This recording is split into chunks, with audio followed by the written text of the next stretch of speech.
Ladies and gentlemen, sports fans alike, welcome to another edition of Bill Swirsky Sports Talk Chicago, one of the couple, two, three best podcasts around. So sit back, grab yourself a cold one and a Polish sausage, park your keister in the French room, and listen to Bill Swirsky Sports Talk Chicago. In Chicago, you know that all sports rock. The Bears, Hawks, Bulls, Cubs, and Sox. Pick your favorite, you can choose. As long as the Packers lose. For everything you need to know, it's Bill Swirsky Sports Talk Chicago. Bill Swirsky Sports Talk Chicago. Hey everybody, welcome to another edition of Bill Swirsky Sports Talk Chicago. This is your hosts Alex and Sean. On this episode, we have not only a Cubs victory Sunday, but a Chicago Bears victory Sunday. Woo-hoo! Woo! But before we elaborate and cheer too much, we'd like to thank our sponsor, the Rockford Ice Hogs. If you're not familiar with the Rockford Ice Hogs, they're the AHL minor league affiliate of the Chicago Blackhawks. What does that mean for you? You get to see the stars of tomorrow today at family-friendly, affordable prices. With the season just around the corner, just a couple of short weeks away, make sure you head on over to icehogs.com. Pick up some tickets, hat, jersey, shirt, and more. Tell them Swirsky Sports sent you. Alex, this was a very, very good sports weekend. Yes, yes, it was. I'm quite content with the outcomes. I mean, a little bit of hiccup yesterday, but for the most part, this whole weekend has been pretty phenomenal as far as Chicago sports goes. Absolutely. You have some things that are kind of unusual, kind of unexpected. I think we know what we're referencing today. And also, you have one of your teams on the very, very verge of sealing their fate in a postseason. So, you know, you can say that the Bears surprised everyone, and you can say that the Cubs really took care of business and did what they were supposed to do. Absolutely. And I don't know about you, but I kind of want to talk Cubs first, if that's okay with you. Yeah, that's fine. That's fine. So we last we talked, we were pretty optimistic, and you kind of played out the scenarios of, if the Cubs had this record, that means the Brewers would have to have this record to even tie them, and going into the big 4-game series at Wrigley North, we were optimistic but still a little precautious about what could happen. And you had a little bit of a hiccup with Tampa Bay. We'll talk about that in a second, but then they came up huge against Milwaukee. Yes, they really did. And I was really just kind of praying for a split in this one, considering how well Milwaukee was playing up to that point, considering how the Cubs, even though they've been in a lot of close games and they've won a lot of close games recently, that though the crowd may have been pro-Cubs, it was still technically a road game, and you knew that Milwaukee was going to give you everything they could, especially to drown out the Cubs fans. So, going into the series, we knew it was going to be a very challenging series and full of a lot of weird things, too. Yeah, absolutely. And, I mean, before we even got there there was that quick 2-game set against Tampa that the Cubs had to take care of. And, they got the first victory against Chris Archer, which was nice. And you had to feel confident, were they on a 7-game winning streak at that point? And then that second game happened. Yeah, the second game was ugly, and I think that a lot of people were pretty frustrated over that one, considering how John Lester was doing and not looking like John Lester. The command wasn't great. The movement on his pitches wasn't great. He was really laboring, and that's been something we've seen a lot of from John Lester this season. So, obviously that raised some concerns with people moving forward, because John Lester is supposed to be the guy you are going to rely on.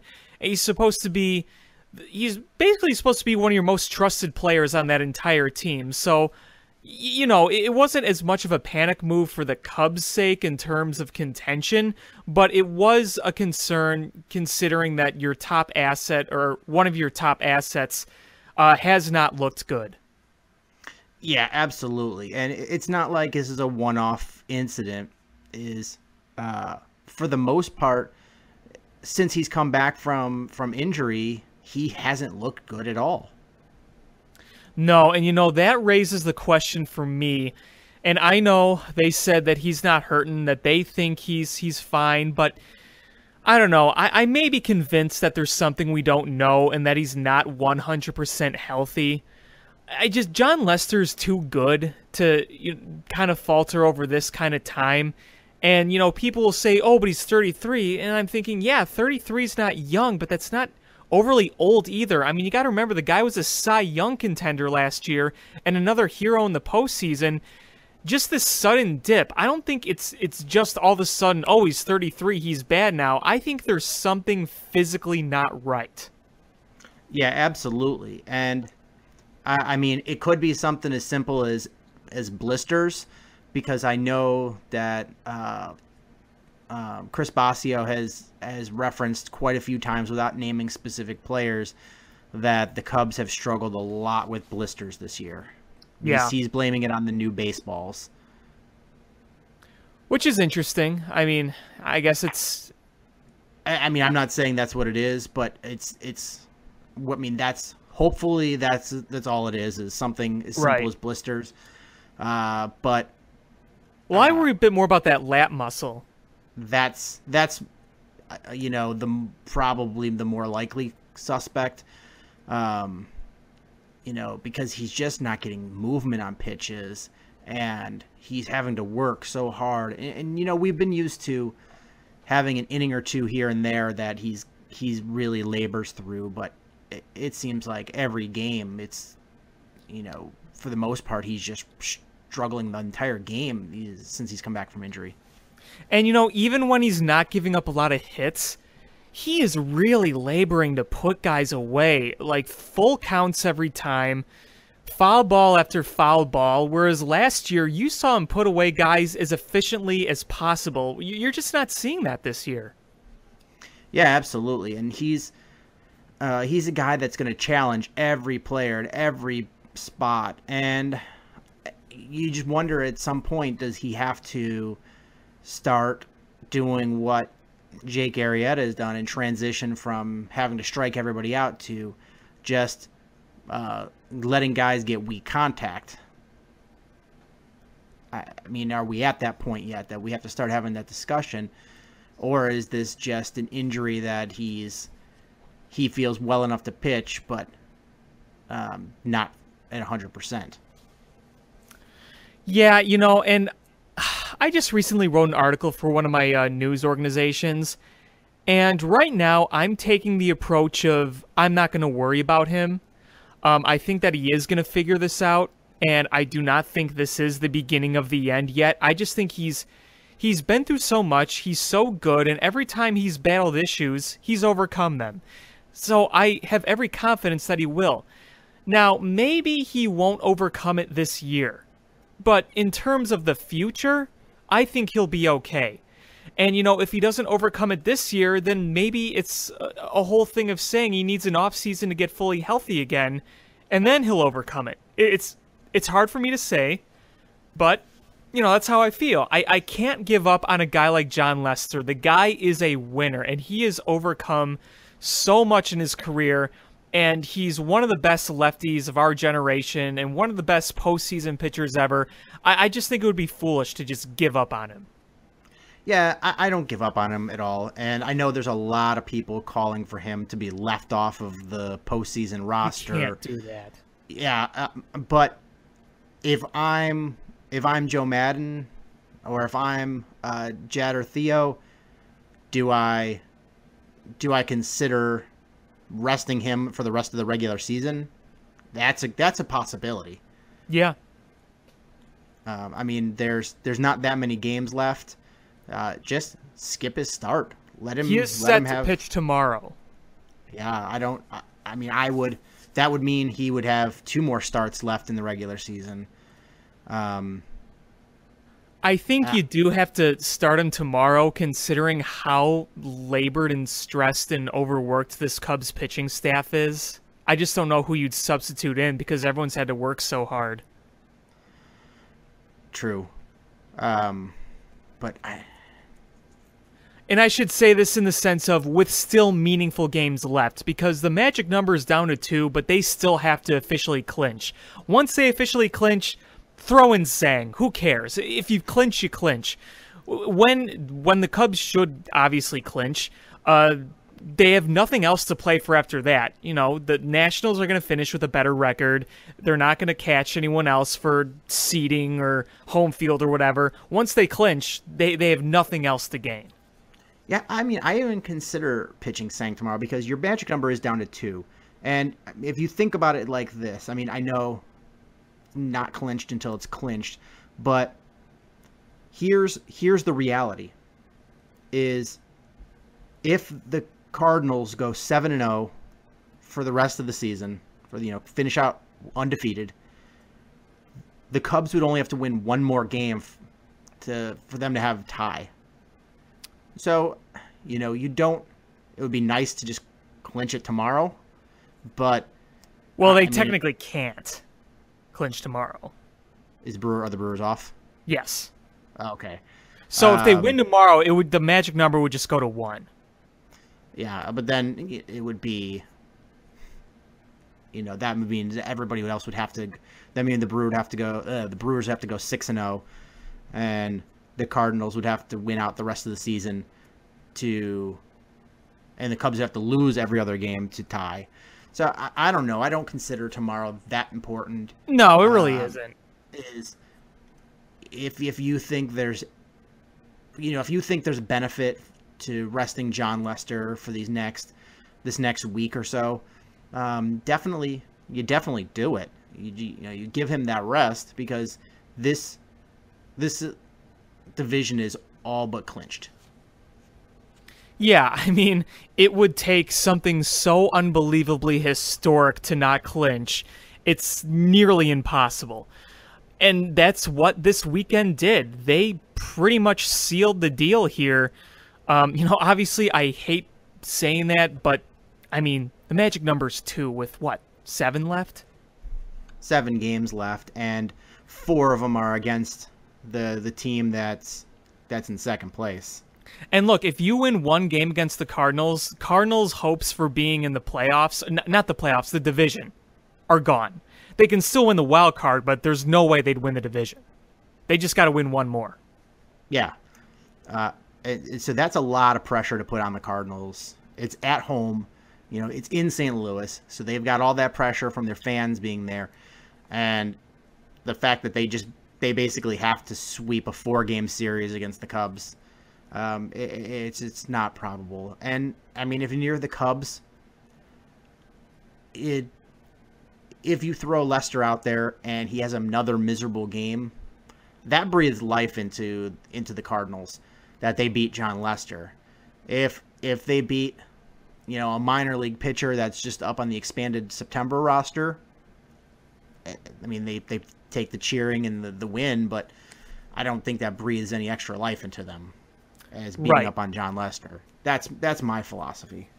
Yeah, no, I get that. And looking at the standings now, the Rockies have been really, really slipping, but the Brewers and the Cardinals losing their respective series this weekend, that kind of hurt them, because if the Cardinals would have taken advantage against the Pirates and at least won 2 or 3, they'd be closer. Now Colorado won today. Finally, they won a game. I think they're only 2 for their last 8 or something like that. They've been really sliding. So the Cardinals are going to be pretty down to the wire desperate, I feel like. Now, the Cardinals have pulled off miracles before, and I'm not saying they can't win the wild card, but it's not like they can relax to a wild card berth. They know they're going to have to really go out there and play flawless baseball to stay in it.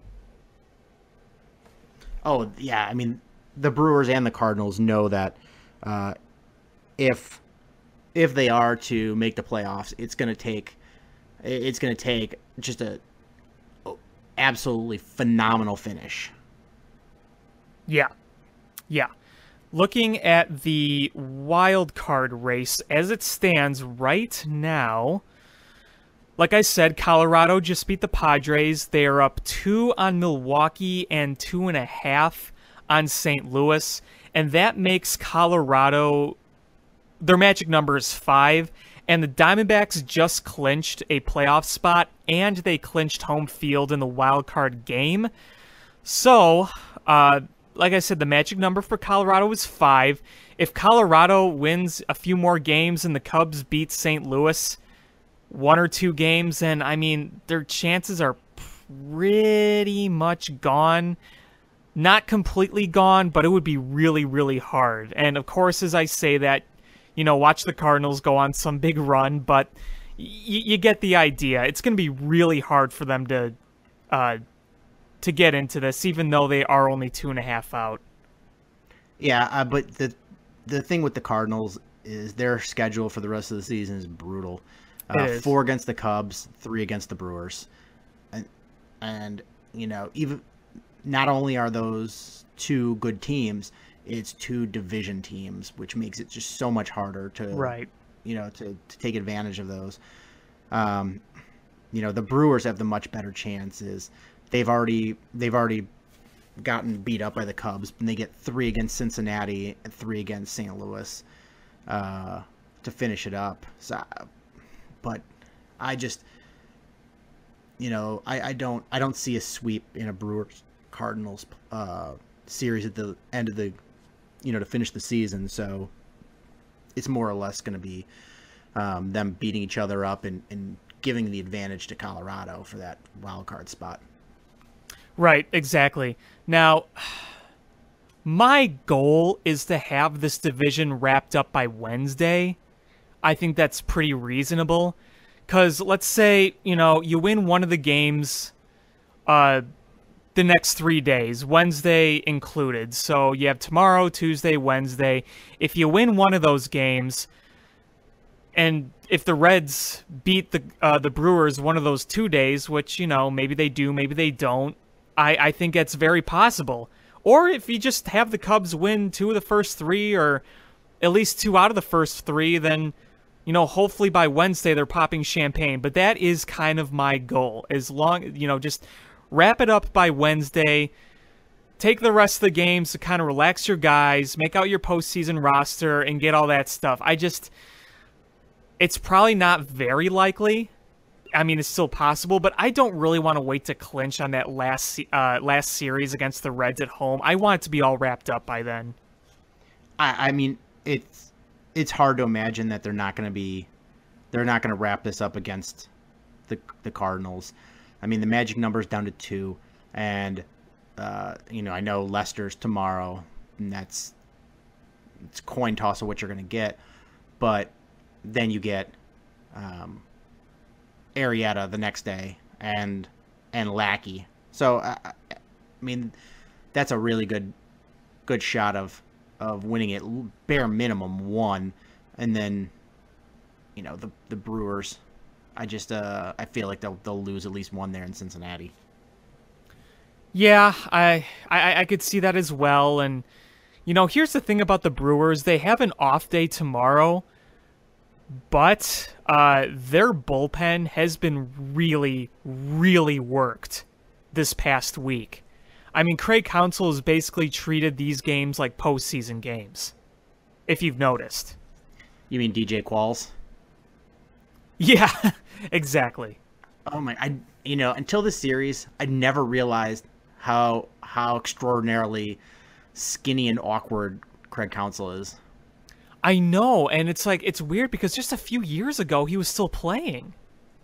Yeah, it was funny because my wife came down and she's a baseball fan, but not like a super fan, and she's from Philadelphia, so she's a Phillies fan. Well, but she came down and I was just telling her, I was like, it makes me feel really old that players that I remember watching as an adult are now managers. And I was like, not just like players that I watched as a kid, but players I watched as an adult.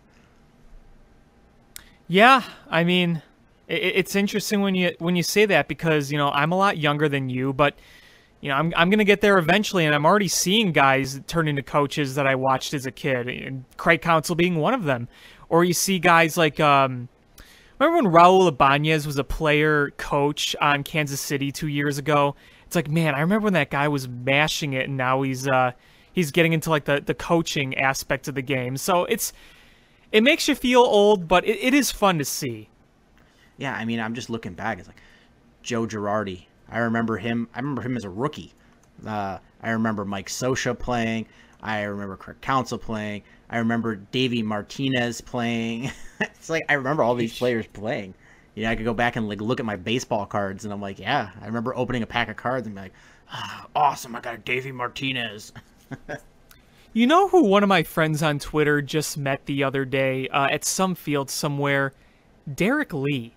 And it's like really weird to think that Derek Lee's been out of the league since 2011. Think about that. I wonder, does he do anything now, or is he just kind of... I don't know. I even asked her, like, money? what's Derek Lee doing? And she's like, frankly, I don't even know. That reminds me. I got to ask this really quick.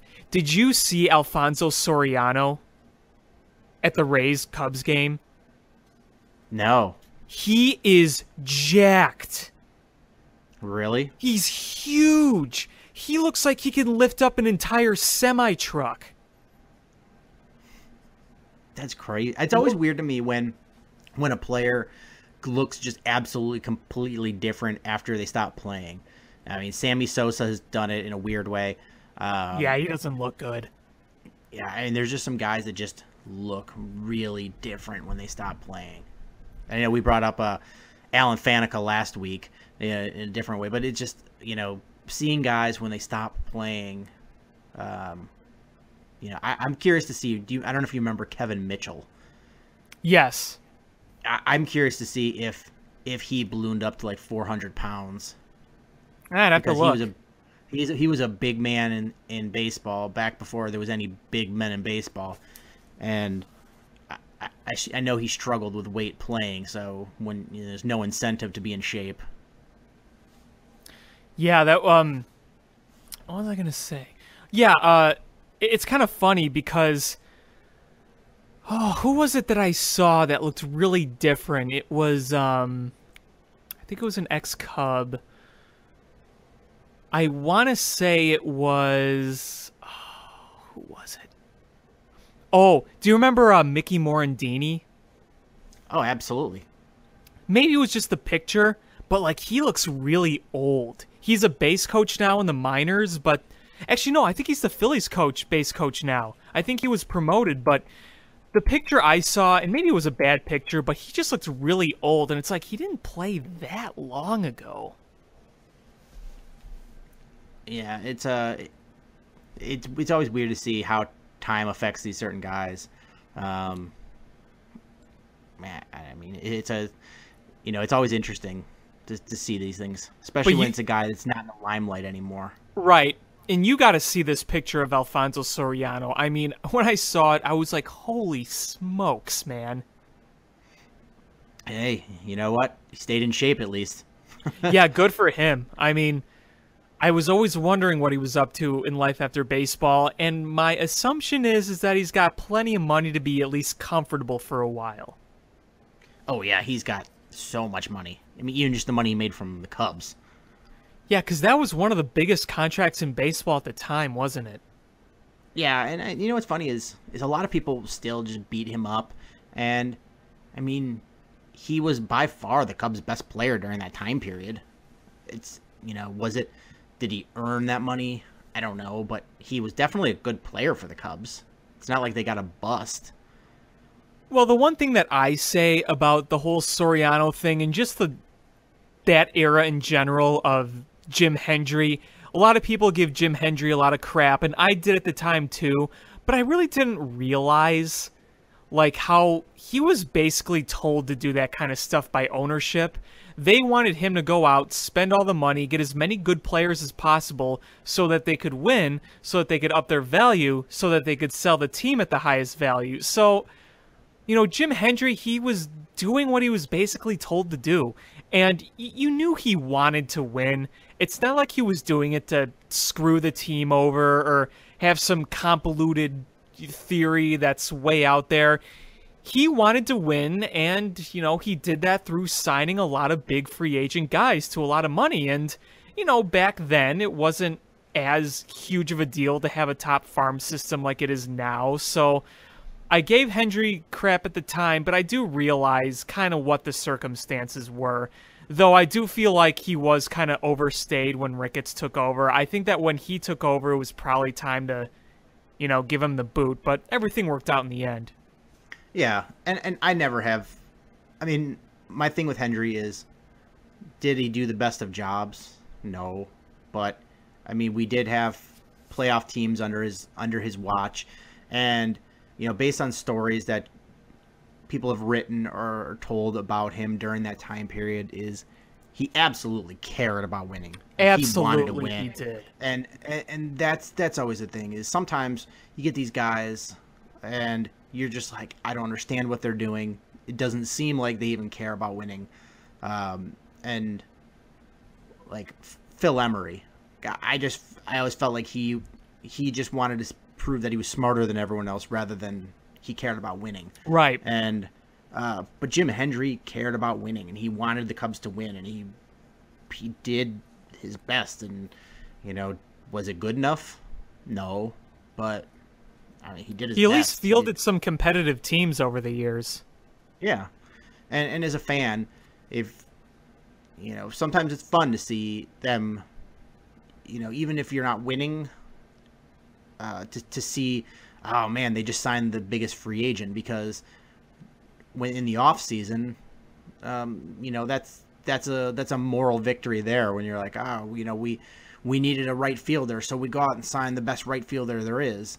That's you know, that's a big thing, and you know, it's not winning a World Series, but it's definitely a moral victory. And did you hear the story? I think one of the greatest stories about Jim Hendry was how he signed Ted Lilly. Oh yeah, we've talked about that story before. I love that one. Yeah, that's such a good one. So, like, you know, it goes to show that he was really passionate about what he did, and he did care. And, you know, it was kind of sad, like 2010, 2011, when he was stuck in a position with so many of those bad contracts. You know, obviously he created them, but, you know, he was doing kind of what he was told to do, and unfortunately kind of backfired, and he was stuck with all those big bad contracts, and, you know, he was really scraping the last feeble attempts at contention, like trading for Matt Garza. It was almost like it was just too far gone, and there's nothing he really could have done. And, you know, when he was fired as a kid, I'm like, oh, thank God he's gone. But now that I look back at it, it was kind of sad. Yeah, it definitely was not a wonderful finish to his tenure here, and it had its share of ups, you know, but it definitely got overshadowed at the end. But it's one of those things that it never completely. It's like you saw the plane going down in flames, but because of, you know, the replacement that was brought in, it's like you never actually saw the plane crash. It just sort of went over the, you know, the it went into scenery, the clouds and it disappeared. Yeah, it just sort of disappeared on fire, and you knew it crashed somewhere, but you didn't see it, so it didn't really happen. Exactly. That's a pretty good way of putting it. That's the way. It's like I always block it out. I'm like I know he got fired. I just don't remember that point at all. It was just like he went away and he was gone, and then we got Theo Epstein. Yeah, that all worked out from there. But you know, with this 4-game set against Milwaukee, I don't know about you, but I was fairly nervous, and I just felt like they needed to jump out and take that first game, because that was going to set the tone for the rest of the series. Yeah, and you know that those first 2 games were crazy. The first 3 games were crazy. Yeah, that's true. That's true. And you just saw some. I mean, this series, not so much today, but the first 3 games really felt like playoff games. Oh, absolutely. The energy of the teams, the way the teams were playing, the way the teams were managed, it absolutely felt like a postseason series. Yeah, I'm going into extra innings and just how close it was, and with the second game of the series when you had the Baez slide into first base, like that was just such a great hustle play. It was nobody had a bad play on that. It was just Baez hustled in there, or the Russell. That tag. was my favorite. Yeah, and at first I was just like, oh, come on. Why is he taking so long to go safe? And then he went out, and I was like, wait. And when they first showed it, I was like, this is going to get overturned. But then they kept showing it, and I was like, I don't know. I'm like, I think he was really out. Yeah. And then, I mean, it's like you don't expect that kind of thing, but you got to give props to Addison Russell for following baseball fundamentals, and you keep the glove on him until time is called. You don't just take it away.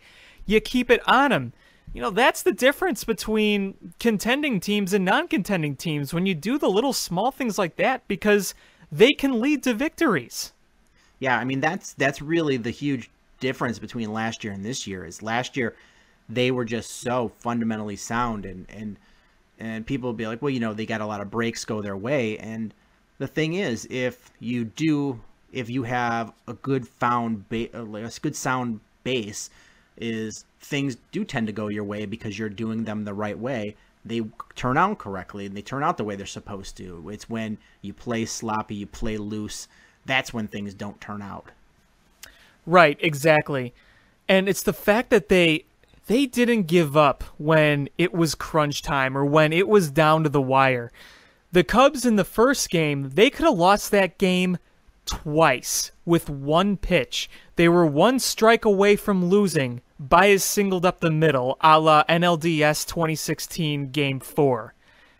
Then they loaded the bases, and it was, a 3-1 count on the batter with the bases loaded? Gets a strikeout and then a grounder back to the mound. I mean, they were just inches away from losing that game several times. And then they come back in extra innings, and they win it on a booming home run by Bryant. I mean, that's what champions are made of, man. Yeah, that was just such a big thing. And when Wade Davis did the little golf clap on his glove, I was like, yeah, that's awesome. And really, the Cubs looked almost unbeatable in this series, even when the Brewers had them, and handing them losses. The Cubs kept snatching victory from it, except the Game 3, and which should have been a victory, and Wade Davis' first blown save of the season. Yeah, and I mean, it's like one of those things where you're like, well, we should have won that game, but Wade Davis was due for a blown save. You snatched 2 games from the jaws of defeat. So, it almost felt like it was somewhat of an evening up of things, because that's at least how I try to look at it, because that loss did kind of bum me out at first, but I'm thinking, well, we were blessed to have those 2 first wins because we easily could have lost those, so I guess it was kind of an evening up. I mean, honestly, I would much rather have him blow a save now than go into the postseason with a perfect, unblemished save record, because that's may not stress him out, it may not do anything, but the announcers are going to mention it every chance they can, and it's going to stress me out. Yeah, it's like the monkey off the back type thing, because, look, Wade Davis might be as automatic of a reliever as we've had in a very long time, if not ever. And, as great as he's been, there was always that part of me that said he's due to blow one. He's just due.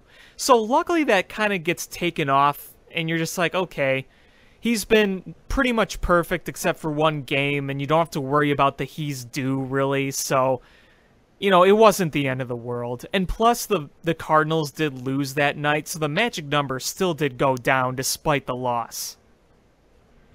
Yeah, and while I was sitting there watching not that game, but the second game of the series when they won, I was jotting down some notes, and I wanted to ask you, take Wade Davis out of the equation. Mm-hmm.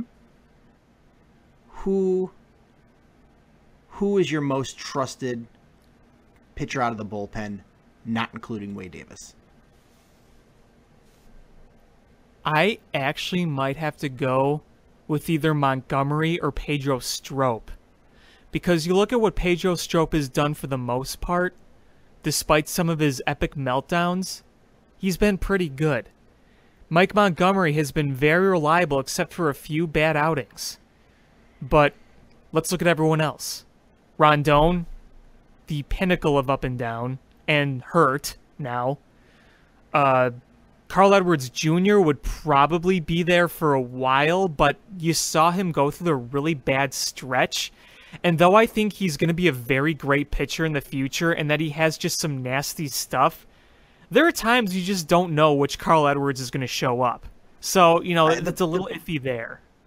I mean, the problem with Carl Edwards is, guys don't hit him for the most part, is he just walks guys. It's the walks, yeah. And then he walks several guys, and then he knows he has to make a pitch, and making a pitch as in throwing a strike, and if you're desperate for just a strike, it could be hit a long way, and we've seen that at a couple points this year.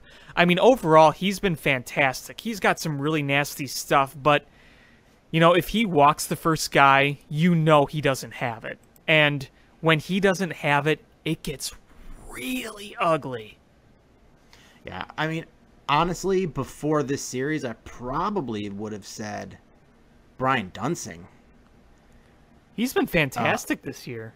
And that's what kind of brought it up, is because he had a rough outing.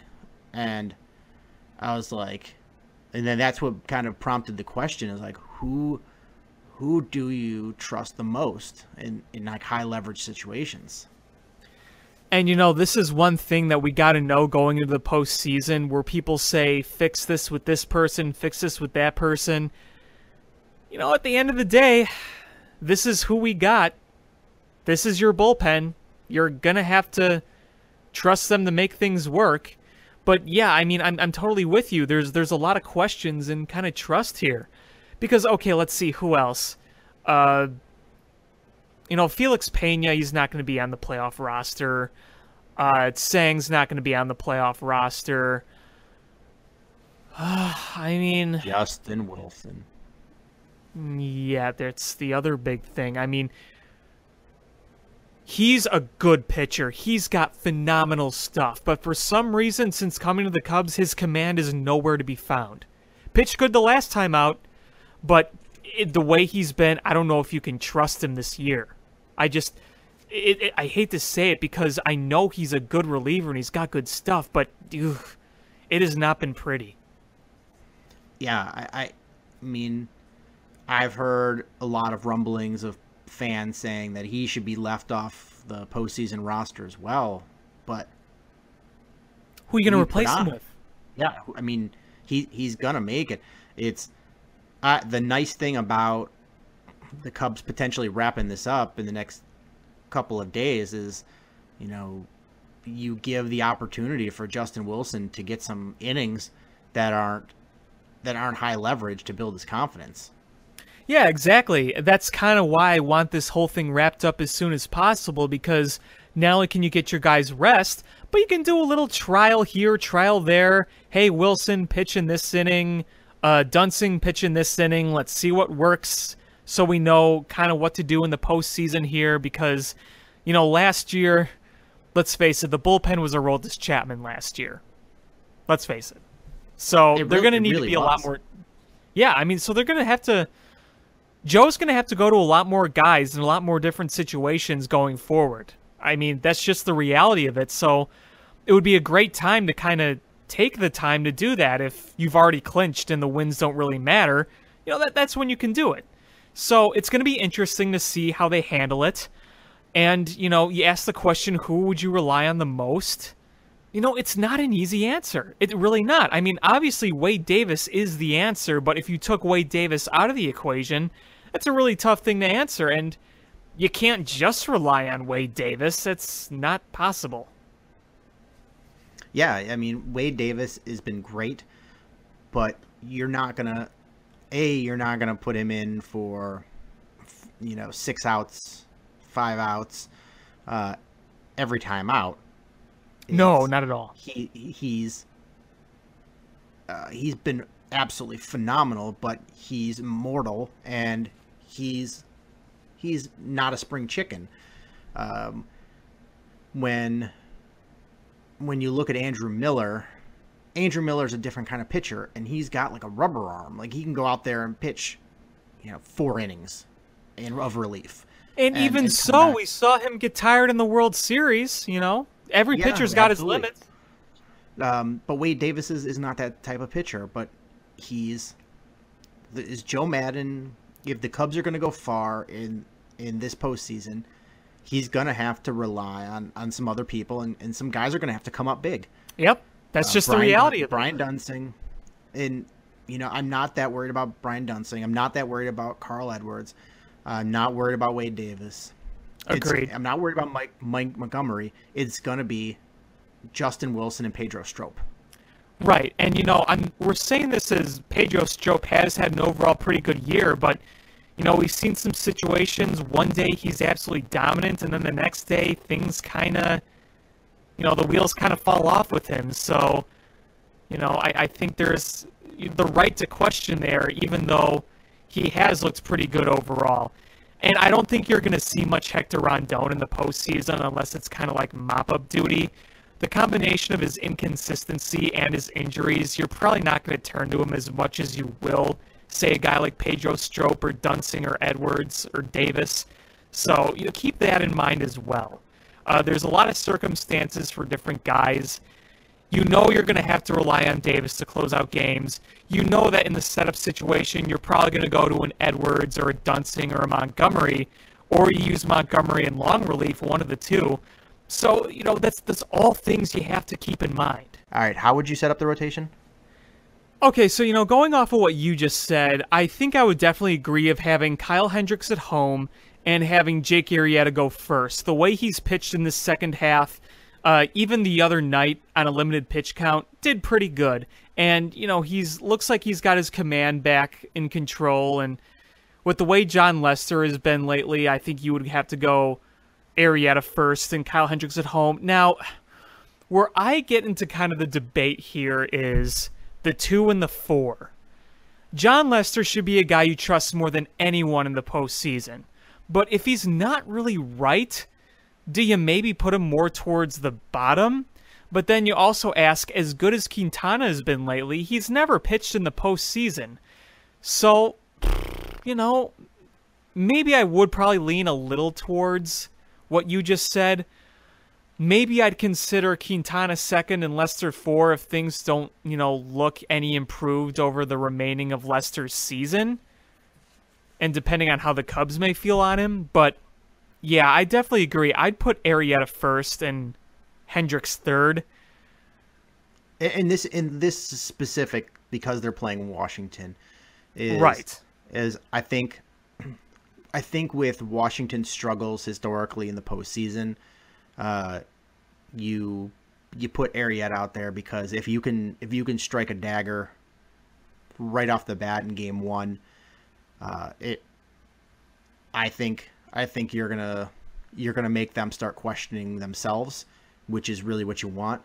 But if they had, somehow the Dodgers could falter and Washington could catch up, which then it's almost mathematically impossible at this point. But if they were playing the Dodgers in the first round, I know it's a different year, but do you remember how badly the Dodgers played against lefties last year? Right. I would go Lester 1, Quintana 2, and then coming home with Arrieta and Hendricks. Yeah, no, that definitely makes sense. And, obviously if that were the case, I think that was what Joe Madden would probably do, or something along those lines. Because, he likes to play the matchups, and you figure that he would play the matchups in that situation. But, it looks like it's probably going to be Washington, a potential matchup. So that's kind of who I am thinking of right now. I don't think there's any question who's going to be in that rotation unless someone gets hurt, God forbid. It's going to be Lester, Arrieta, Quintana, Hendricks. Those are going to be your 4 starters. It's just kind of the matter of who. You're probably going to have John Lackey as a reliever. He's probably going to eat people because of that, but that's just the reality of it. So, at least as we're talking, there's no really, at least there shouldn't be any pitcher rotation controversy, even though some fans kind of think there is with the way Lester's playing, but you're not going to take Lester out of a playoff rotation. You're just not. Yeah, I mean, you signed him for a purpose. You live with him, you die with him. That's sort of the way it is. And so far, they've lived and won with him. So absolutely. I mean, as good as John Lackey has been the second half of the season, and he has been, for the price you paid for him and for his age, has been phenomenal. After a really bad first half, yeah. After a really bad first half, you trust him in the playoffs, pitching against a team that can just, everybody in the lineup can put it out of the park? No, because even as good as he's pitched, Lackey has got to be right up there as far as number of home runs given up by a National League pitcher. He's got to be right up there. That, and as good as he's been, he doesn't go more than 5-6 innings. So there's that as well. Yeah, it's usually he goes like 5 1/3 or so, and so you just you can't have that in a game unless somebody gets hurt or whatever. But his experience in the postseason is going to be valuable. You got to keep him on the roster, and it's one of those things. Is you get down to a game 7, and you need everybody, all hands on deck. That guy has pitched a game 7 in a World Series. Yeah, exactly. And it's kind of one of those things where going into a postseason, you have the luxury of knowing most of these guys and how they've performed in a postseason. We've seen how good Kyle Hendricks has been in the postseason with the Cubs. We know John Lester is one of the best postseason pitchers ever. We know that Jake Arrieta has pitched fairly well in a postseason. The only really big question is Jose Quintana, because he's never pitched in a postseason before, but you still probably have to trust him a decent amount considering how good he's been lately and what a good track record he has in general. So at least it's not like one of those things where it's like, well, it's all young people that have never been there before, so we don't really know what to expect. You mainly know what you're going to expect, and you know who like a guy like John Lackey is now. He's much older and is probably not the John Lackey that pitched well in the postseason before, so those decisions come a little easier. Yeah, and when you think about it, is just 2 short years ago, John Lackey he pitched the first game of the playoffs for the Cardinals. Yeah. Against the Cubs, and won. Yeah, that game 1, him and Lester matched up, and he dominated the Cubs.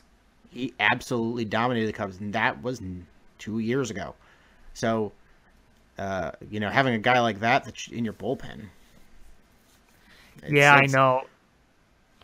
Things change. Yep. So, yeah, I mean, I don't know what else more there's to say but the Cubs are picking the right time to play really well. The bats are coming alive. You're starting to see Javi Baez look like a confident Javi Baez, and you don't automatically assume he's out once he gets 2 strikes. Yeah, I mean, look at the first game. 2 strikes on him. It looked like he was toast. And then he singles up the middle. Yeah, so it's a good time right now to be hitting your stride. I heard somebody call in sports radio the other day, and it was a woman, and she was saying that, if the Cubs would have been able to pull out some of those victories earlier in the season, it wouldn't be, they wouldn't be right where they're at now, struggling fighting for a playoff spot the last week of the season. But you know what? It's a really, really long season, and you can't go back and be like, well, if we would have done this at this point or this at this point. It's a fruitless effort, and it's it just doesn't serve any purpose. It's a long season. Yeah, it's easy to do that, and obviously it's easy to say a few of those tough losses they've had recently. Not recently, but going like a few weeks back. Yeah, obviously if you would have won a few of those, we would have clinched by now, but, you can't do anything about it. We're on the verge of clinching now, so you just got to deal with what you have now. Obviously, if they were still, far from clinching and you look at those games, obviously that's a much bigger story there, but the fact of the matter is, as long as you clinch soon, it really doesn't matter. Yeah, I mean, it's not football where it's 16 games and you can go back and nitpick everything because every game is important. Baseball's a 162 game season. It's, although every win is important, there's even bad teams get like 65 wins. Yeah. So it's what's the old saying is something like you get 50 wins and 50 losses automatically, and it's what you do with the next 62 games or whatever. You win 60, you lose 60. It's what you do with the next whatever. What you do with the next 30 or something like that. Whatever the math is. Yeah, so it's something like that is, and it's fairly true. Even if you're awful, you're gonna probably win 60 games. I mean, look at how bad. There's some really bad teams in baseball this year. Detroit is really bad. San Francisco's really bad. Philadelphia is really bad. Cincinnati's really bad. All of them won over 60 games, and there's still a week left. You know what is? Can I just say this really quick? You know what's really surprising? I can't believe the Padres are going to win over 70 games. Yeah. I thought that team was going to maybe not even reach 60. I'll be completely honest with you. What's just as surprising as that to me is that Atlanta's only won 70 games. Really? It seems like they have like mid-70s. No, they're at 70 right now. And Wow. I thought just watching them play, it just seems like they're on the right path. And I figured just they played better than that. They have one of the best farm systems in baseball and some really good young talent at the MLB level. But yeah, that is surprising. Yeah, they're gonna be a team to deal with in probably 2 years. Yeah. But yeah, so even if you're an amazing team, look at how great the Dodgers have been this season, and they're gonna lose 60 games. So, Right. It is exactly with that as you do the next 42 games. Is what defines you. And you look how hot the Cubs have been and kind of the circumstance that they've been in the past week or so where they were shrinking the magic number day after day and you were distancing yourselves more and more from the other teams. A loss like yesterday would have hurt a lot more a few weeks ago probably than it did yesterday, considering how close that we're closing into and how close the season is to coming to an end, knowing that it would take something really drastic to lose it out. So that kind of puts it in perspective too. You're gonna lose games like that. Every team, no matter how good or bad, is gonna lose a frustrating game like that. And sometimes the frustration of it just kind of happens to do with the timing. Yeah, I mean, timing is everything. Timing is absolutely everything, and you know, a tough loss when you've won 8 of your last 10 or whatever the case is with the Cubs. It's a lot easier to pill to swallow, especially when it's after you've already bare minimum got a split in the series. It's a different feeling than if it's, you know, when you're struggling and playing 500 baseball and it's the first game of a 4-game set. Right, exactly. So, you know, you can't think about the past and, you know, just hopefully that they could wrap this up soon. And then, you'll kind of look back and laugh at some of those really bad losses that we were once really mad about. That's my favorite part, is looking back at some really bad losses after everything was made okay again. And the Cubs, for as good as they've played this year and that they're going to win this division, they have had some absolutely abysmal losses. Absolutely, and I think it would be kind of fun to go back and look at some of those abysmal losses. Like, what do you think, off the top of your head right now, I'm going to ask you, what do you think was the worst loss of the season? There was one game they just got clobbered by the Milwaukee. There were several games when that happened. Yeah, and I just remember there was the one game it was the last game of the first half of the season. Oh, yeah, against the Pirates, like 7 or 8 runs in the first inning. No, wasn't it like 10? Yeah, that was a bad one. Those are the two that stick out. There was a really ugly loss not too long ago to the Brewers, and then that last game of the first half of the season, and there was really made you question where this team was going. Yeah, absolutely. I think one of the most frustrating losses was very, very early on in the season. Can you guess at all which one I'm thinking of? It was interleague play, I'll give you that much, and it was at Wrigley Field. Nah, I can't think. It was the Brett Gardner game. Oh, yeah. Oof. 1 strike away. That was such like a 2012-2013 Cubs way to lose. Yeah. Honestly, before you mentioned that, that was so long ago in my brain, I thought that was last season. Like, really? That's funny. I've blocked him so out of my mind.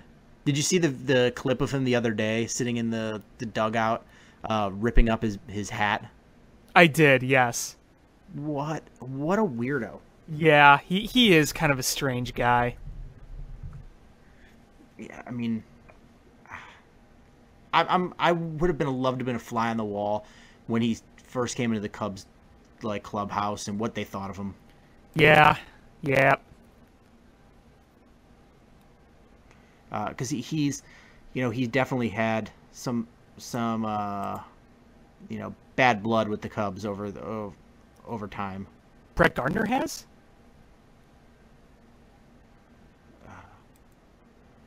Hasn't he? Hasn't he had some words with the Cubs? I don't know. Has he? With the Yankees? I mean, they don't really interact much. Maybe I'm just having old man remember. All right, hold on. I just pulled up the game that I was thinking of. Is the one that was really ugly for me. It was July 9th. Cubs gave up 10 runs to the Pirates in the first inning and lost 14-3.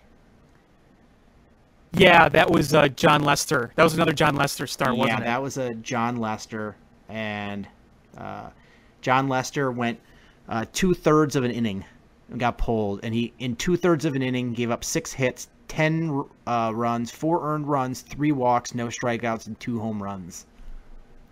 If I remember correctly, that was the worst outing of his entire career, which doesn't really surprise me. No, that's probably the worst start of most people's career. Yeah, of course. It's hard to top that, really. Yeah,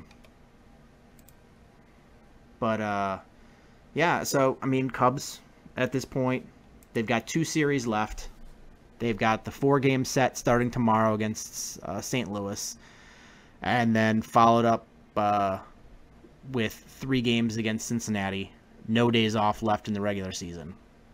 And the magic number is down to 2.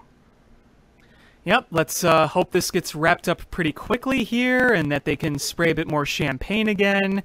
Really, really happy that it is down to 2 by now, because going into that Milwaukee series, I was really hoping to at least get like under 5 or around 5, but having it at 2 right now, it feels pretty darn good. Yeah, absolutely. And it's funny because because they have 2 teams so closely, with the Brewers and the Cardinals being so close together, and the Brewers having an extra game on both the Cubs and the Cardinals. When the Cubs won that second game of the series, Twitter was going crazy with people posting the magic number, and then everyone's like, wait a minute, what is the magic number?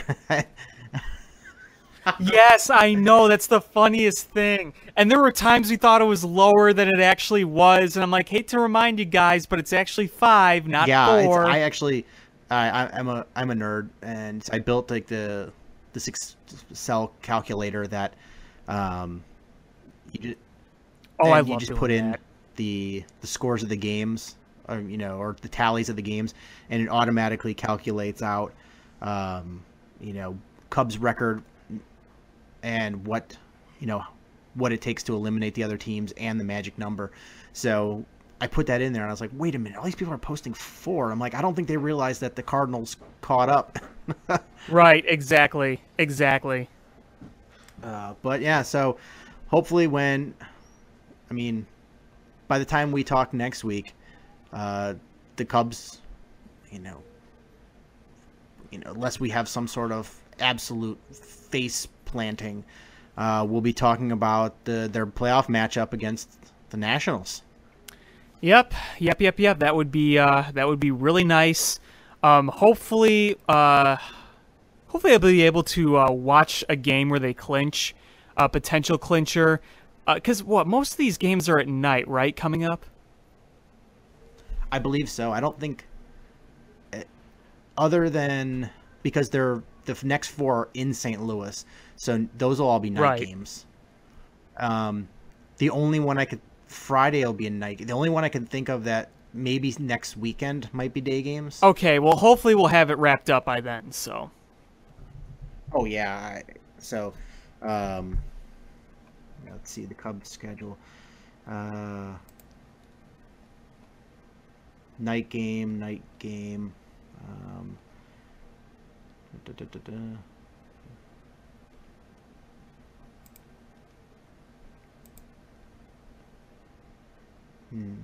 Oh no, Friday's game. All the games against the Reds are day games.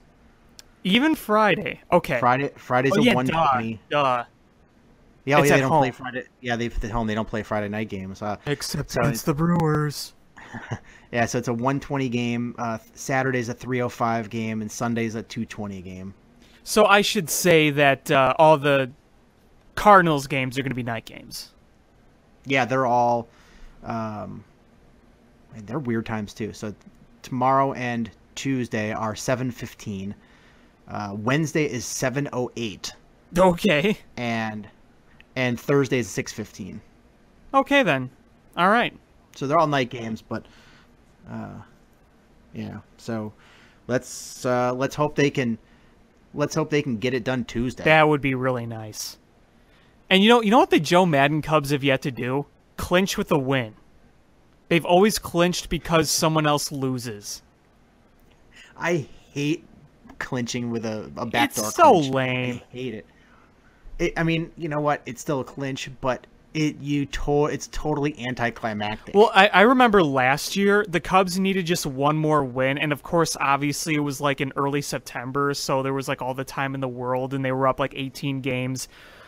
I remember coming home that night from a long job fair. I was sick. I was feeling crappy, but I was so pumped for the Cubs game because I'm like, all right.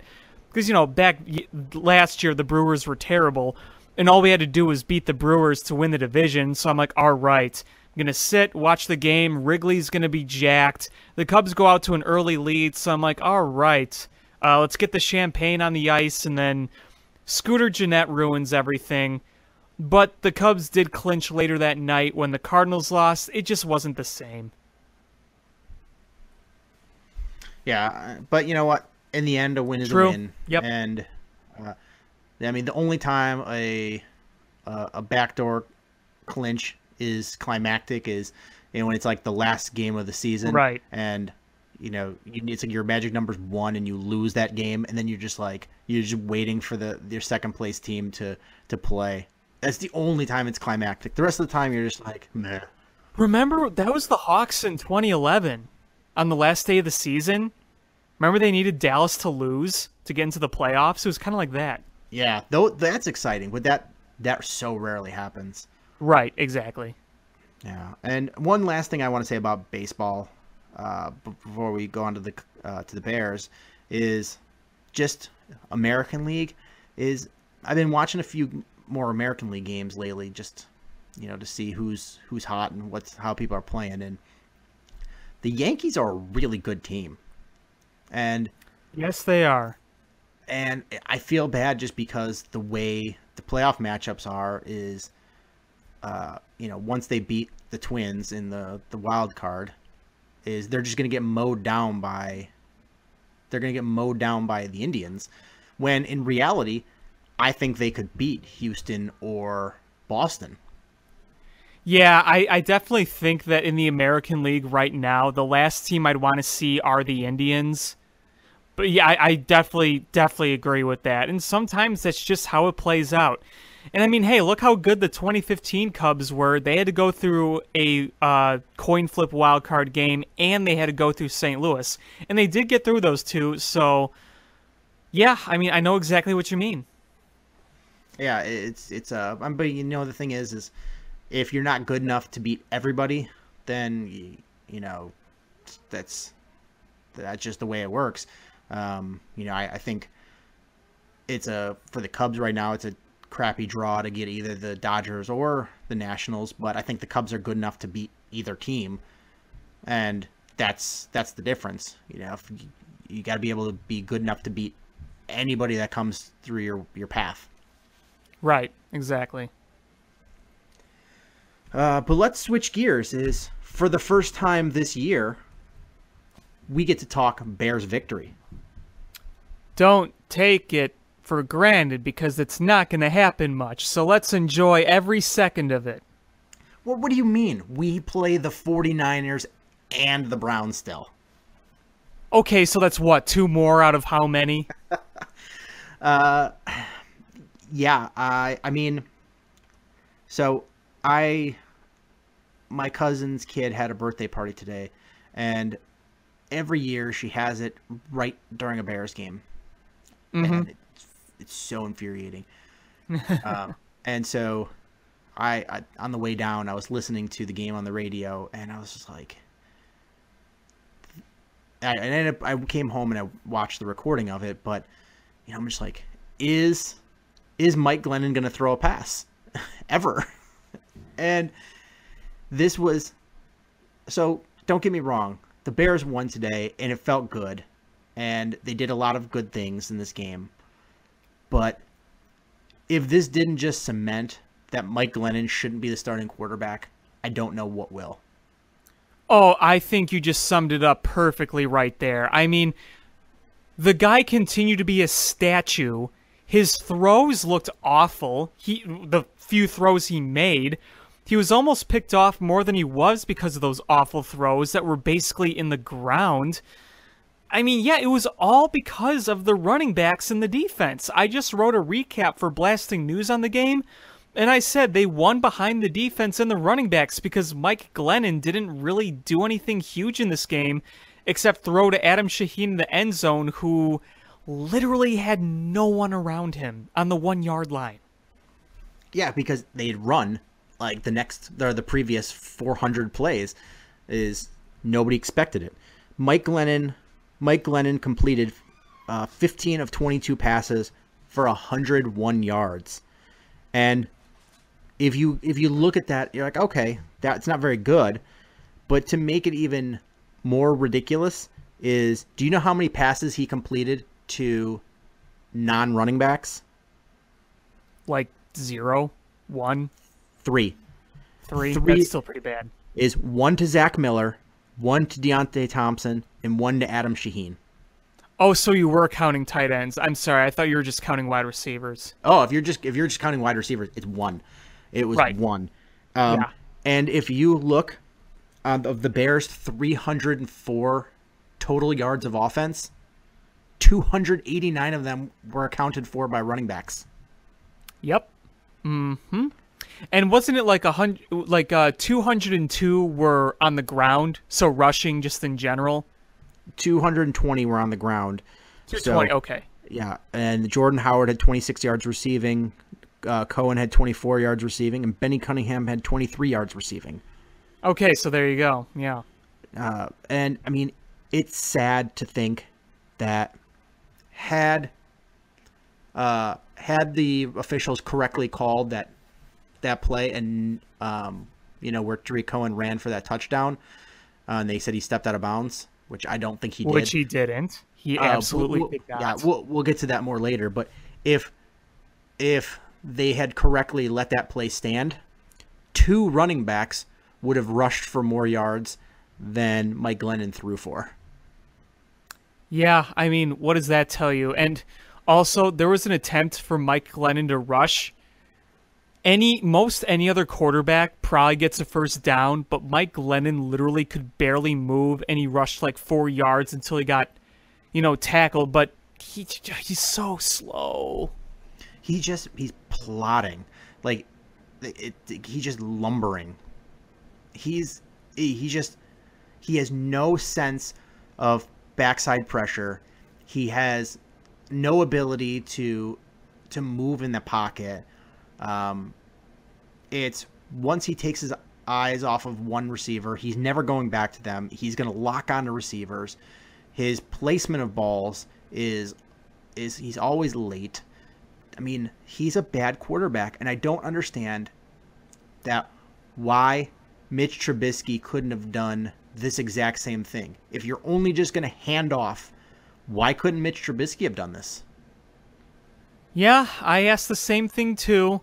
And, the people who say, oh, you don't want to feed him to the wolves, it's the NFL. You're going to have to play. Whether it's a good team or a bad team. He's the future of your franchise, and he's going to be playing against everybody at some point. Feeding a guy to a Wolves is like, remember the game a couple years ago against the Giants when Jay Cutler just got pummeled? And there was 7 sacks in the first half? Yes. That's feeding somebody to the Wolves. And that's going to be a huge detriment to a young quarterback. But if your game plan is you're going to hand off 90% of the time, and any passes you do have are going to be dump offs to your running backs, is you're not feeding the guy to the wolves because there's no option. I mean, there's no possibility of him getting hit, and it gives him opportunity to work under the center. It gives him opportunity to do that. It gives him the opportunity to show people how mobile he is. I mean, there are situations where Glennon looked like a statue behind the line and went down where I would have said, Trubisky probably gets out of that and runs either past it or at least escapes it. Glennon, guy can't move. He's so slow to read the field. He is incredibly slow just in general. Yeah, I mean, he just lumbers out there. And when you watch him, it's just like he always is looking for the checkoff. It's very Brian Hoyer-ish, but Brian Hoyer. Brian Hoyer could do better than that, though. And Brian Hoyer did. Did you see Brian Hoyer threw for 260 yards against, or was it more than that, against the Rams? That was a crazy game. I didn't see it, but I saw the highlights. That was a crazy game. Oh, that was a ridiculous game. But it's, when you're thinking about this, that a guy like Brian Hoyer is playing for a bad team in the 49ers, and he goes out there and has a far superior day to Mike Glennon. What does that say? And here's Brian Hoyer's stats. Brian Hoyer was 23 for 37 for 332 yards, 2 touchdowns, and an interception. Yeah. I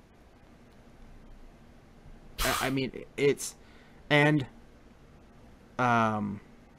today the Vikings beat the Buccaneers, the same Buccaneers that just ran roughshod on the Bears last week, and Sam Bradford didn't play. And his backup, Case Keenum, threw for 369 yards and 3 touchdowns, no interceptions. This really was a ridiculous week in football when you think about it. I lost most of my pick'ems this week. I mean, it was really ridiculous. Yeah, I mean, I get it. It was a lot of rough games, but the thing is Mike Glennon. I had a lot of high hopes that he could be a game manager and make you a throw here or there to win you a game and just not lose you games. I figured he would be. Yeah, you saw none of that. I thought he would be very Brian Hoyer-ish. Me too. And he's not. He's not. He doesn't make good decisions. He doesn't have good pocket awareness. I don't know what else you can do. This experiment is a failure. And you know what? Because they won, John Fox is going to spew his usual John Fox BS and nothing's going to change. So I'm fully 100% ready in knowing that Mike Glennon is going to be the starter against Green Bay this Thursday. Yeah, and this is the 1 week where I'm okay with them saying, all right, we're not going to throw Mitch Trubisky in there because it's a short week. Right. I get and finally getting starter reps and getting ready for your first game on short rest or on a short week. That's really unfair. That's not something you do to a rookie quarterback. But the following game, yeah, why not? Why don't you put him in at that point? Right, exactly. Because what? That's the Vikings, right? That's the Vikings game, and it's a Monday night. So it's a long week.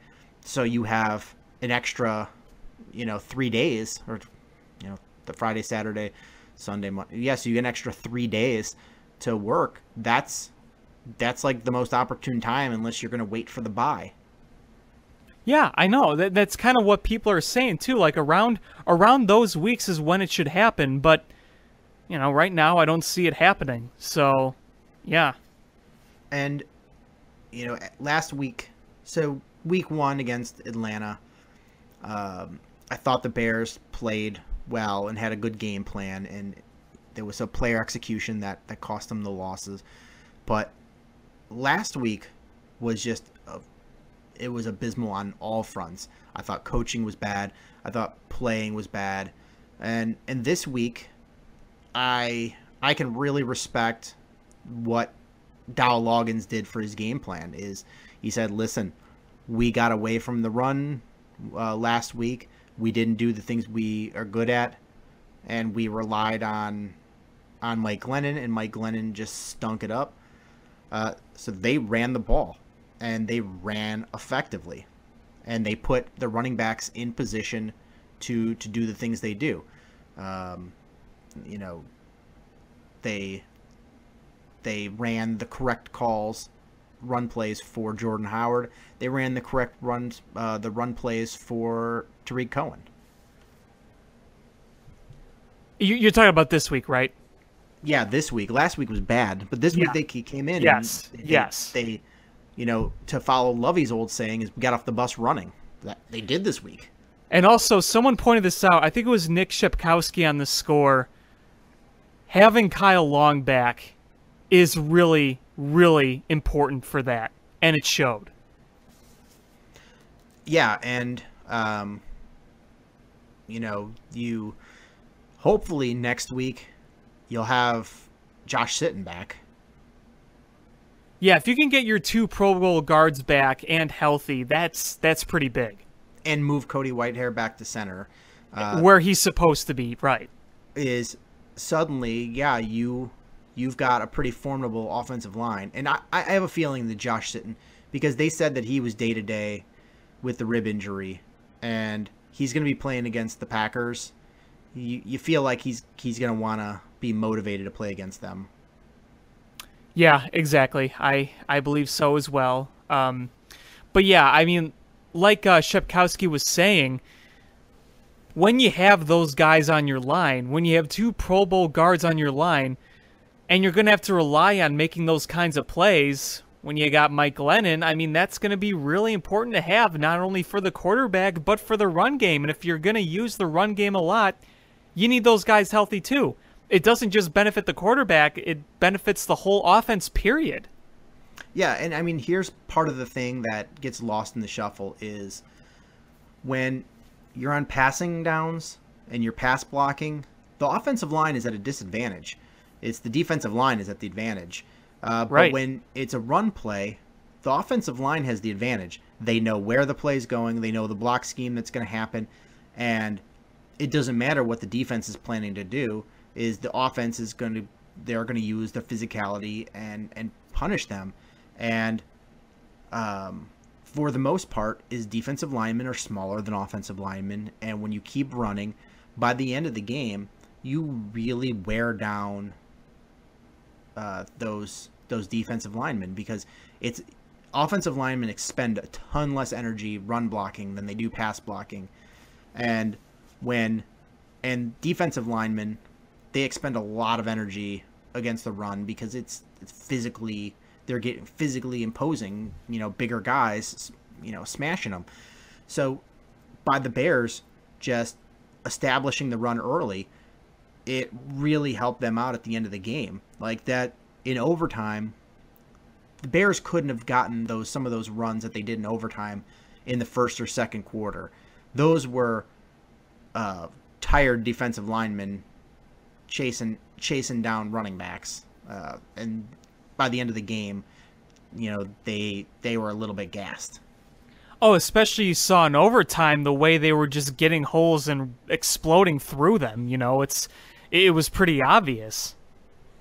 Yeah, I mean, because the number one is there was some injuries on the Steelers' defensive line, so there was less rotation coming in, and that hurt the Steelers pretty badly.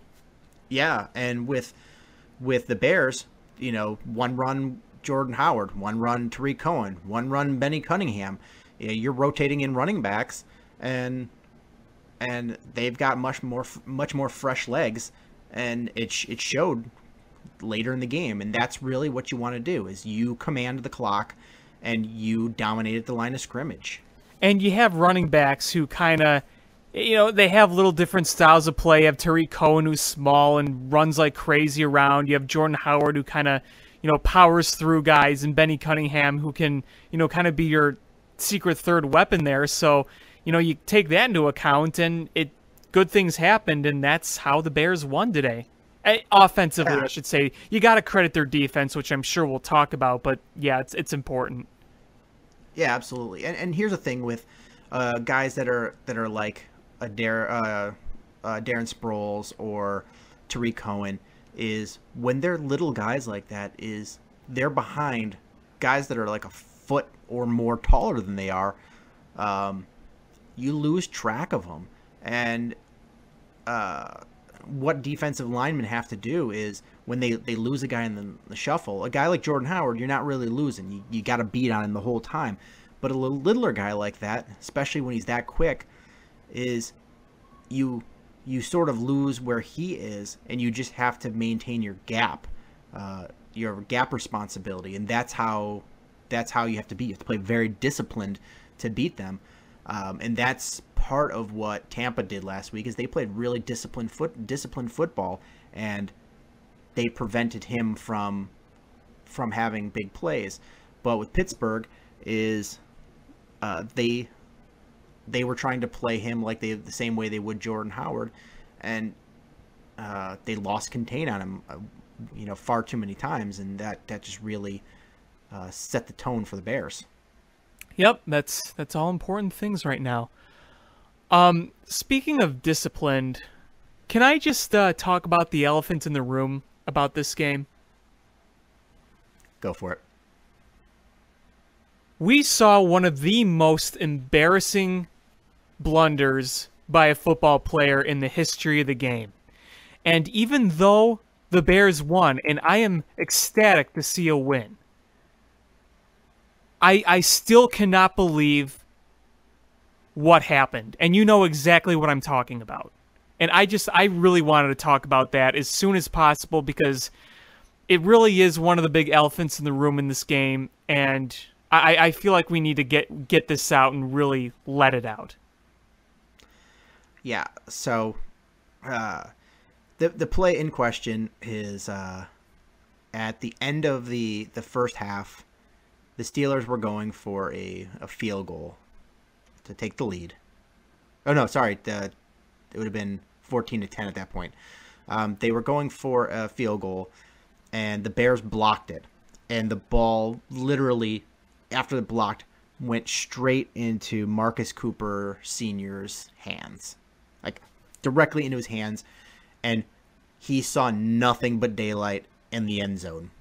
And all he had to do was just keep running. And he ran, and he ran, and he ran. And then basically just stopped on the 1-yard line. And two players from Pittsburgh kept hustling, and credit to them for hustling. And one stripped the ball out of his hands, and luckily the punter who was holding the ball in the play illegally knocked the ball out of bounds. Because otherwise, probably would have been, I guess it would have been a safety or maybe even a, but he just knocked it out, and he gave the Bears the opportunity to kick a field goal.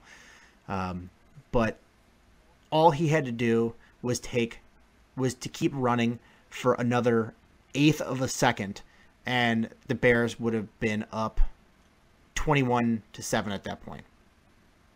Yep. I was so incredibly livid when that happened. There is no excuse for that. It's one thing if they were right behind him and they made a great play. That's not what happened. He stopped at the goal line before he got into the end zone. What are you thinking? You run like hell until you're in the back of the end zone, for God's sake. And the fact that John Fox seems so passive about it pissed me off even more. If I was the coach, I'd say you are benched, and you better pray to whatever God you worship that you're not going to be cut tomorrow. Yeah, it was really embarrassing. And like you said, it's one thing if you are running your heart out and you are giving it your all, and somebody just catches you from behind because they're faster. That's one thing. You can't help that. But this was, he got caught by a guy much slower than he is because he stopped. He just stopped. And I think it's even more embarrassing than, I don't know if you remember when Deshaun Jackson caught a pass and he spiked the ball before he got into the end zone. Yeah, I remember that. I think this is more embarrassing. Oh, absolutely. Because this is a team that has been so bad for so many years, and this was a huge play that could have sealed the victory in the first half against a good team, and they, by this dumb play, left the door open for the Steelers to come back and send this to overtime. I mean, imagine if they would have lost that game, which was something I was totally expecting. Heck, I'll be honest with you, when Glennon threw that pick in the fourth quarter, I thought, that's it, the Steelers are going to win. But we still, no matter what, if that was the case or not, if they would have lost, everyone would have gone straight back to that play, no matter how they lost. Whether it was by 4 in regular time, whether it was in overtime, no matter what, everyone would have been looking at that play right off the bat. Yeah, they would have. I mean, and not just Bears fans. It would have been everyone. The national spotlight is, I mean, I'm already getting, I know a lot of people that are outside of Chicago that are not Bears fans, and I'm getting texts and emails from people being like, "What's up with your boy?" And what answer do I have? Is that was just a boneheaded play. And also I want to add that's actually kind of interesting. He was pretty darn good on defense today. Absolutely. Is the Bears cornerbacks as a whole were really good. This might have been the best secondary play I've seen from the Bears in a while. Yeah. Kyle Fuller looked really good. Prince Amukamara looked good. Bryce Callahan looked good. Marcus Cooper looked good. They all looked good, which, needed to be done because I didn't think the safeties played that well. No, they really didn't. But the cornerbacks, I mean, you saw Kyle Fuller, the way he broke up some of those passes. And, I mean, he had that early penalty, whatever. It was kind of, it was a right call, but it was still kind of weak. You can excuse that with the way he played today because he really did look good. And I think it was Cooper later in the game. It was a deep pass from Roethlisberger, and he stayed right on Antonio Brown. Or no, not. I think it was Martavis Bryant.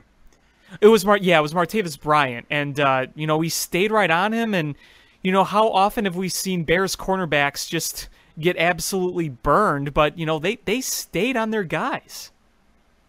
Yeah, it was really nice to see because the Bears, by and large, didn't get a lot of pressure on Ben Roethlisberger, and part of it was the Bears, far and away their best pass rusher is Leonard Floyd, and they had him dropping into coverage quite a bit. And secondly is Ben Roethlisberger was taking, he was pretty much dropping back and letting it go. He wasn't standing back in that pocket that long, so they didn't give a lot of opportunity. But yeah, How many times did he throw deep today? Seemed like a lot, and he didn't complete a lot. No, his passer rating was not that good today. I think it was like 62% or 62 quarterback rating. It wasn't very good, but I think credit the Bears. There was a lot of pass breakups, and you saw a forced turnover, which you haven't seen a lot of those, and you saw the Bears really take stride as a defense. This is finally you're starting to see the Bears look like a good defensive team. And that was the great thing because, it was a great, defensive effort all around. Yeah, the safeties weren't great, but, the front center kept some pressure on Roethlisberger. They sacked him a few times. They forced the fumble. You had the secondary's corners play really good. It was overall a very good defensive game. And I think one of the things that was really important in this game was when Glennon threw the pick, and, they were in Bears territory, and they held them to a field goal. I think that was very, very important.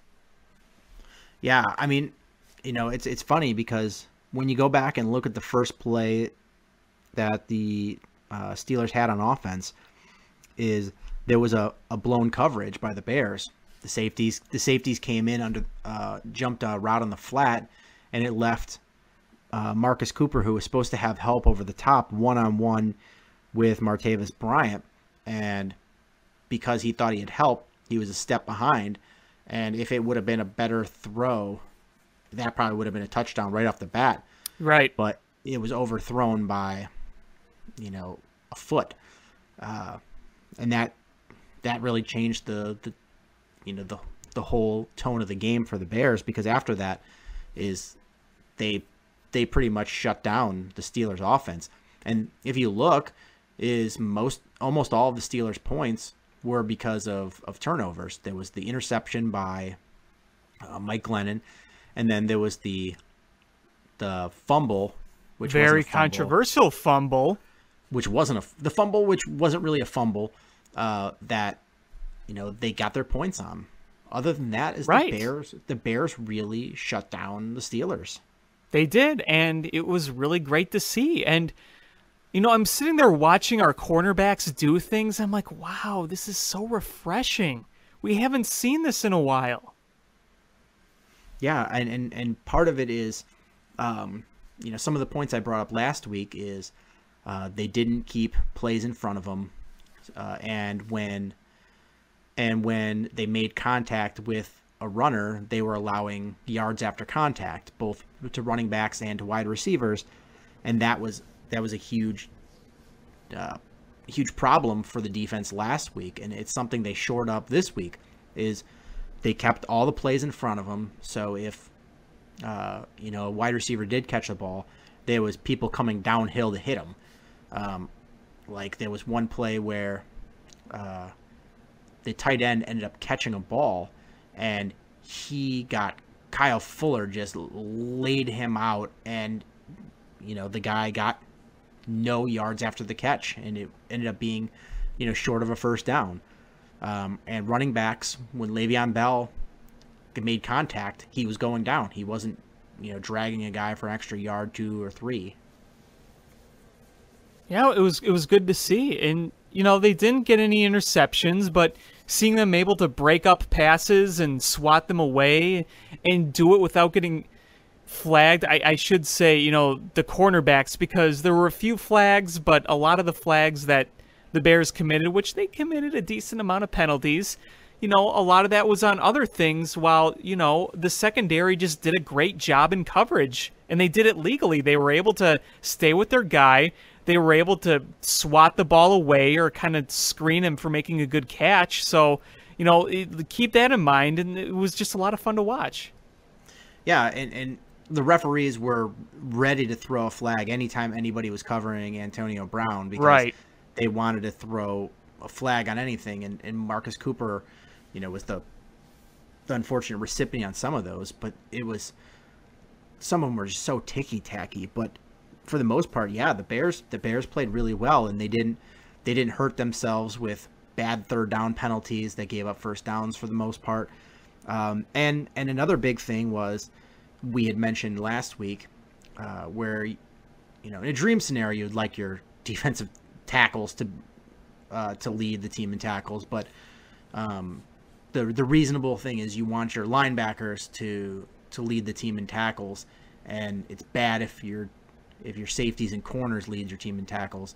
And I think through the first 2 games, the top 5 tacklers for the Bears were all defensive backs, and this game it was Danny Trevathan led the Bears in tackles. Yeah, that's a good sign. And I think tied for third was Akeem Hicks. So that's another good sign, is guys are getting hit by the first line of defense and going down right there.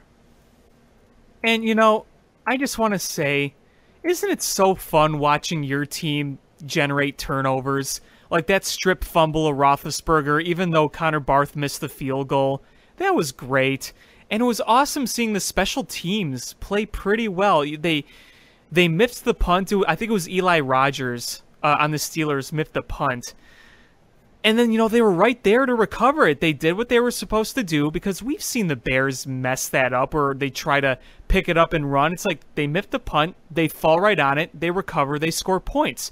You saw more of this fundamentally stable football, even though there were some bad penalties and one of the worst plays in NFL or sports history. There was also some really good fundamental play today, and that was good to see. Yeah, I mean, we mentioned it a little bit with the Cubs, but it's true for all sports, is if you do the things the way you're supposed to do them, and you do them right and do them well, is you get the benefit of the doubt. Kind of like Addison Russell getting the out on that by holding the tag all the way through. Is you watched Sherrick McManus, the punt after it was muffed, it bounced right to him, directly to him, because he was in the spot he was supposed to be and running through the play. When for as bonehead of a play as the Marcus Cooper, stopping at the 1 yard line, the thing is after that block is, he was in great position. The ball went right to him, and it wasn't a mad scramble on the ground and the Bears pick it up there and the clock runs out. the ball bounced directly to him with nobody around him. So it's just playing smart, being where you're supposed to be, and good things happen. Right, exactly. And hopefully they can use that as something to build off of. Because, look, the Steelers are no joke. They're a really good football team, and the Bears were heavy underdogs going into this game. So, hopefully they use this going forward to continue to build confidence in some of these young players. And especially a guy like Kyle Fuller, who's here to prove himself, and so far, he's done a pretty good job. Yeah, I mean, Kyle Fuller had an exceptional rookie year. We all had great hopes for him because of how well he played. Especially those first 5 games. And then his second year, he lost a lot of confidence. And in his third year, he was injured the whole year. And so he's off of a year of injury and a year of poor confidence. And, he's got a lot to prove to the Bears, and that because they didn't pick up his 5th-year option on his contract. So this is his last year under contract, and he's got to prove himself financially, and he's got to prove himself on the field. Absolutely. And so it's great to see him play, because if he can be the guy he was his rookie year, that's another question mark that the Bears have that they can erase. Yeah, that's going to be huge. You need to stack that secondary. You need to have guys you can rely on, not only to play well in the field, but to also help those new guys come in, because they're going to draft more guys and try to develop more guys. You need some guys right off the bat that you can rely on. It's a whole process, and that would be really big for the Bears if Kyle Fuller does come through here. Yeah, that's the thing is, winning teams, they have draft picks. Even if they're not superstars, they stick around for years to come because they're contributors. And the Bears have had this problem where guys that they've drafted either been okay or they've just been busts, and you cast them aside. And at some point is you've got to have guys that are somewhere in the middle too. Is because you're not going to have a superstar at every pick. Some drafts, you look and there's a whole round where nobody had a guy that hit, and that's just the reality of sports. But you need to be able in those rounds pick somebody that's going to contribute, even if they're not a superstar, even if they're not a starter, that they're going to be a valuable contributor to your team in some way, whether it's special teams, whether it's a competent depth player. Whatever the case may be, is you've got to, even if you're not hitting home runs, you've got to, on these draft picks, be hitting singles and doubles too. Exactly. That's a good way of putting it. And for as good as the Bears were on defense today, is there was some big problems on offense, not just Mike Glennon. Marcus Wheaton dropped 2 passes. Yep. Deion Sims dropped a pass. There was, I'm gonna say this because this is one of the reason a lot of people are you can't bring in Mitch Trubisky is because he's got issues taking the snap. There was quite a few exchange issues between Mike Glennon and whoever was playing center today. There were. Granted, most of them were on shotguns, but still, there was exchange problems. And if you're going to have a quarterback that's not throwing down the field, only handing off, and is having quarterback center exchange problems, is why don't you put it with your number 2 overall pick future quarterback and let him get in there and get used to calling plays with your starters and being against live defense. And which was one of the focal points in camp, was to get the issues with the center figured out. Yeah, why not? Is if this is a lost season anyway, is you're already 1-2. The odds of you making the playoffs at this point, especially with Green Bay in your division, and the Lions have a very good team too. The odds of you making the playoffs are so slim is why not develop your quarterback? Is let him get games under his belt. So when he steps in next year, he's ready to start, and there's no questions about him. Exactly. Get him ready now. If you want to compete next year, you got to get him ready now. Because otherwise, what's going to happen is next year it's going to be, well, the Bears are another year and they're rebuilding, and they've got their quarterback of the future, but what's he going to do in his first year as a starter? Give him the experience now. Is people are already bitching that there's, they don't know what they have in him because he only started 13 games in college. You can give him, at this point, 13 games as a starter in the NFL. Right. That's how I think too. And, it's one thing if the Bears defense was rolling and Mike Glennon was being competent enough in passing to help you win games. Like very, very Trent Dilfer-ish. But he's not. He's like when Kyle Orton was a rookie. I don't know if you remember this, but when Kyle Orton was a rookie, they basically did the same thing where they just hand off, trick play, and punt, and then let the defense go out there. It's the same thing when Craig Krenzel was the quarterback. They were like, well, we're not going to let Craig Krenzel throw it, even though he's a medical doctor. We're going to talk about that. He's got a PhD in biology, and he's the best quarterback that Ohio State's ever had. And they're like, we're not going to let him pass it all. It was just pathetic. They're like, we're going to let Brian Urlacher in the defense hold it down to a 3-3 game and hope that we get a turnover and win the field position battle. And that's, you can't do that with Mike Glennon. No, you really can't. It's going to do you no good for the future anyway. Yeah, unless your goal is to suck so bad that you get another high draft pick this year. Right, but that's kind of not the goal. The goal is to start moving forward with all this. Yeah, I mean, it's one thing if you're like, all right, we already got our quarterback of the future in Mitch Trubisky, and if we get a top 3 pick this year, we can trade back and get all these picks because there's quarterback heavy draft this year.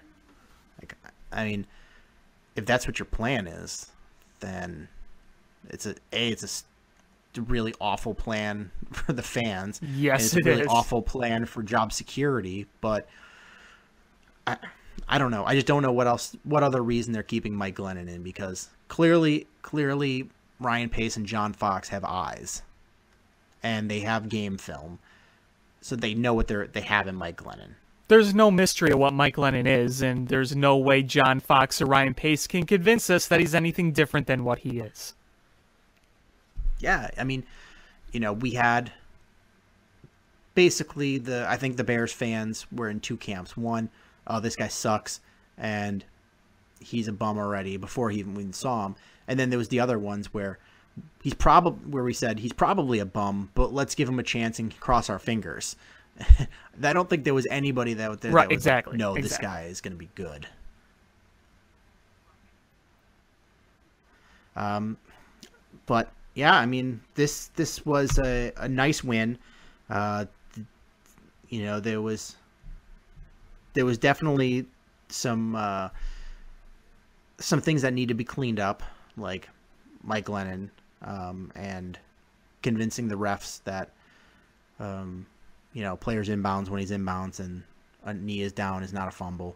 But the defense played well, and the offense is going to have to go back and polish some things up as far as making sure they make catches, and not throwing bad passes into double coverage. Yep, and they know that they're going to have a short week. They're going to play Green Bay. And as I'm saying that right now, the Thursday Night Football TV just flashed up Bears-Packers, Thursday kickoff, 8:26 Eastern Time, a picture of Aaron Rodgers next to Mike Glennon. So, yeah, and that's sad. But one last thing I wanted to mention is we're all knocking the wide receivers and the tight ends for dropping so many passes. But honestly, is when you have a quarterback that's the leader of your offense and is a good leader of your offense, guys make those catches. Is you don't see those types of drops with Aaron Rodgers. You don't see those types of drops with Tom Brady. You didn't see those types of drops with Peyton Manning. Is when those guys are your quarterback and they've got the command of the offense and they exude confidence, is guys go out there and play better. They make spectacular catches rather than huge drops. And at some point you say Mike Glennon is just, he's not exuding confidence and he's not leading this team, and this is this is exacerbating quarterback or wide receivers dropping the ball. And it's almost like that weird concept of if you don't get your hands warm, they're going to stay cold and numb, as in if you're not going to get the ball thrown at you very much and then suddenly it does come at you, you're not going to be as, ready or able to catch it as if you would more consistently. And if there was an actual offensive plan, which, other than handing the ball off 10 billion times, there really isn't as much of one under Glennon. Yeah, or if you had a quarterback that consistently threw it in the right spot, makes it much easier to catch rather than right, exactly. Like it's gonna go right at you. One play having to reach all the way behind your back, and the next play, I mean, all of this. If your wide receivers aren't making plays for you, and your offensive line isn't blocking well for you, and your play is terrible, all of it just points to make the change. And if Mitch Trubisky is not the starting quarterback against the Minnesota Vikings in 2 weeks, then I really don't understand what the thinking is in Halas Hall. Yeah, I don't know, but all I can say is it's for the benefit of the Bears moving forward to eventually get Mitchell Trubisky in and playing, because what you see from Mike Glennon in the past 3 games, you can't expect anything different or much better. You just can't. Mike Glennon is what he is. And obviously they know that because they game plan around that. Yeah, I mean, if you don't think the Green Bay Packers are going to be, licking their chops knowing that Mike Glennon is not going to throw a pass, more than 5 yards past the line of scrimmage next week, then you're sorely mistaken, because that team is going to be ready for all these underneath things and ready for the Bears to be doing nothing but run plays. And if Mike Glennon doesn't step up and make plays, it's going to be a long day next week. Yep, no kidding. But I don't know if you have anything else, but we have some breaking news. What's that? Wade has been bought out. They've agreed to a buyout. So Dwayne Wade is no longer a Chicago Bull. For how much did it say? I'm trying to find that now. I think it's somewhere it said $8 million. I thought I saw a tweet, but I don't know if that's true or the exact number, but that's Wade's gone. I know that much. Yeah, and next week we could talk about the fact that the Bulls re-signed Nico Mirotic. Yeah, whoopee, yip-de-doo. For way too much money. What was the official deal? It was 2 years, right? I think it was 2 years, 25 million, 26 million. Ugh. Yeah. This Bulls team is going to be so bad. Oh yeah, it's gonna be. They might not level win more bad. than 22, 23 games. I mean, it is the East, so who knows? But yeah, they're gonna be bad. And I hope they're as bad as possible. But knowing the Bulls and their luck, they're going to be really bad, but they won't even get like a top 3 pick. or they'll get the number 1 overall pick, and he'll give you one flash of greatness before getting injured for the rest of his career. Well, flashbacks. But I think that's going to do it for this episode of Bill Swirsky Sports Talk Chicago. I want to thank you guys so much for listening. Please make sure you hit subscribe on however you listen to podcasts, whether that's iTunes, Stitcher, YouTube. Hit us up on social media at ShyFanPat1, at Swirsky Sports, SwirskySports.com, Facebook.com/Swirsky Sports. And thank you guys so much for listening. And until next time, bear down. Cubs win! What a lucky break! The good Lord wants the Cubs to win! We thank Ditka and God for all they have provided. Cubs win! Cubs win! Cubs win! Oh, I don't want her. You can have her. She's a Packer fan. She can't fit in my van. And she looks like number New Yorkers. Smoking crack is not legal on planes. Bears 31 to -7. The Bears. Oh, when the Bears go bearing down.